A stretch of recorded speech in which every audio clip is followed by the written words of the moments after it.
നമ്മൾ ഹാരിഫ് ഹുസൈൻ അദ്ദേഹത്തിൻ്റെ ഒരു സന്തോഷം നോക്കണേ. അരവണ പായസം കിട്ടിയപ്പോഴുള്ള സന്തോഷം, ശരിക്കും അദ്ദേഹത്തിന് സന്തോഷിക്കാനുള്ള കാരണങ്ങൾ അതിലുണ്ട്. കാരണം ഞങ്ങൾക്കതൊരു പുതുമയല്ല. ഞങ്ങളൊക്കെ എല്ലാ കൊല്ലവും ഏതെങ്കിലും ഒരു സുഹൃത്തെങ്കിലും അരവണ പായസം ഞങ്ങൾ കൊണ്ടുതരും. ഞാൻ പണിസ്ഥലത്തുള്ളിടത്ത് ഇന്നലെ എൻ്റെ പണിക്കാർ പോയിട്ട് വരുമ്പോൾ 2 ടിൻ അരവണ പായസം കൊണ്ട് തന്നത്. അതിൽ ഏകദേശം 1.5 ടിന്നും ഞാൻ തന്നെയാണ് കഴിച്ചു തീർത്തത്. ഞങ്ങളൊക്കെ ചെറുപ്പം മുതൽ കഴിക്കുന്നതാണ്.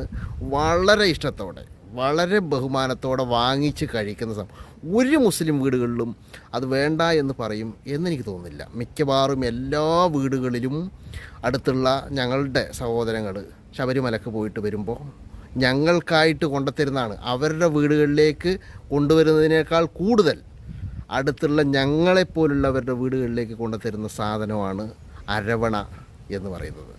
നിനക്കത് കഴിക്കാൻ ഇപ്പോൾ നല്ല രസം. കാരണം എന്താ പറയുക, നീ ഈ പുളിച്ച ചാണകം മാത്രം കഴിച്ചിട്ടേ ഇത് കഴിക്കുമ്പോൾ നിനക്ക് അതിൻ്റെ ഒരു രുചി, കാരണം നീ ചാണകം മാത്രമാണല്ലോ ഈ പുളിച്ചത്, വെറും ചാണകമല്ല. സാധാരണ ചാണകം കഴിക്കുന്നവർ കുറേ പേരുണ്ട്, പക്ഷേ നീ അത് പുളിപ്പിച്ച് കഴിക്കുന്നവനാണ്.